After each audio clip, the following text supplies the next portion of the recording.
विस्तार किया, यानी अगम लोक, अलग लोक और सत्य लोक। अगम लोक में अगम पुरुष को बैठाया, अलग लोक में अलग पुरुष को बैठा दिया और सत्य लोक में सत्पुरुष भगवान को बैठा दिया। काफी समय जब बीत गया तब रचना का विस्तार सत्पुरुष भगवान ने किया। उन्होंने अपनी आवाज पर अनंतों अनंत ब्रह्मांडों की रचना की और अपने 16 पुत्रों को नीचे उतार दिया। निरंजन भगवान, जिनको दुनिया ईश्वर कहती है, सत्पुरुष भगवान के सबसे छोटे पुत्र हैं। इन 16 पुत्रों ने नीचे आकर के घनघोर तपस्या की और अपने पिता को प्रसन्न करके सतलोक के समान राज मांग लिया। राज चेतन पर किया जाता, जड़ पर नहीं किया जाता।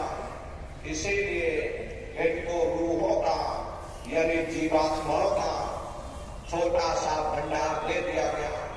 जब जीवात्माएं नीचे उतारी जाने लगी, जब हमको आपको नीचे उतारा जाने लगा तो हम लोग घबराने लगे। उस समय सत्पुरुष भगवान ने आदेश किया कि तुम जाओ, जाकर नीचे आराम से रहो और जब समय पूरा होगा तब तुम वापस चले आना। सत्पुरुष के आदेश पर ये रूहें, ये जीवात्माएं यानी कि हम और आप नीचे आने को तैयार हो गए।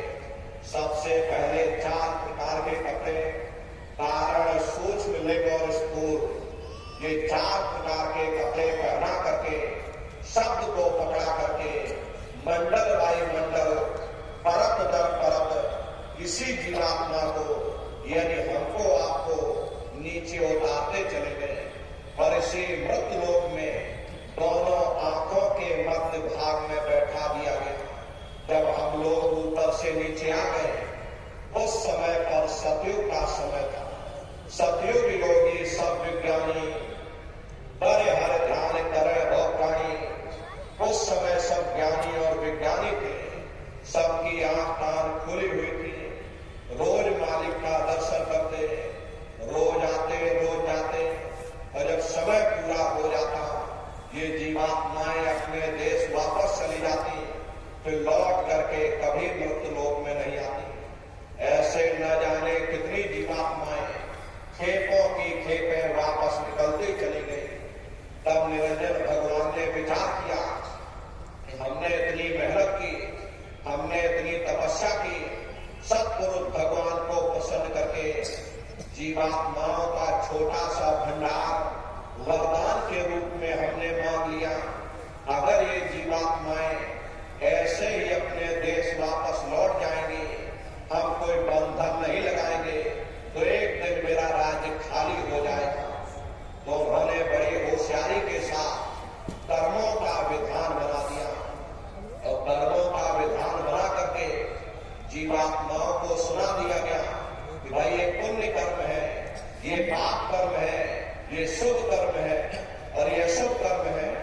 और इन जीवात्माओं को कह दिया कि काल रूप में दिन कर्म दाता, शुभ अशुभ कर्म फल दाता। यानी मैं काल रूप हूं और शुभ अशुभ कर्मों का मैं फल दूंगा। यानी कर्म करने की स्वतंत्रता हमको आपको दे दी गई और फल देने का अधिकार इन्होंने अपने हाथों में रख लिया। धीरे धीरे ये जीवात्माएं कर्मों की बेड़ियों में जकड़ती चली गई।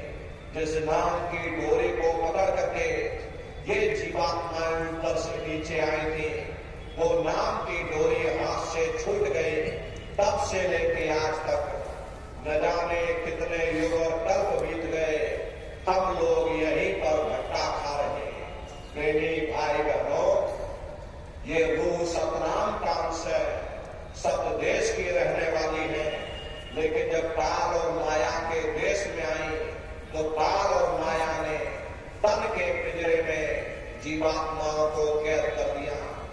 प्रेमी भाई बहनों, संत दया करके इन जीवात्माओं को निकाले तो निकाले, वरना रूहों के बस की बात नहीं ये रूह मन के चंगुल से आजाद हो सके। महात्मा कहते हैं, कर्ता ने काया रची, जुग जुग जग विस्तार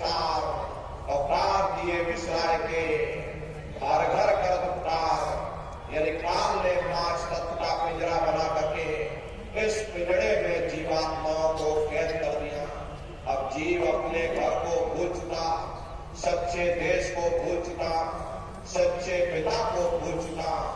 युगों युगों से यह जीव अपने ही कर्मों के बंधन में बंध करके अलग अलग योनि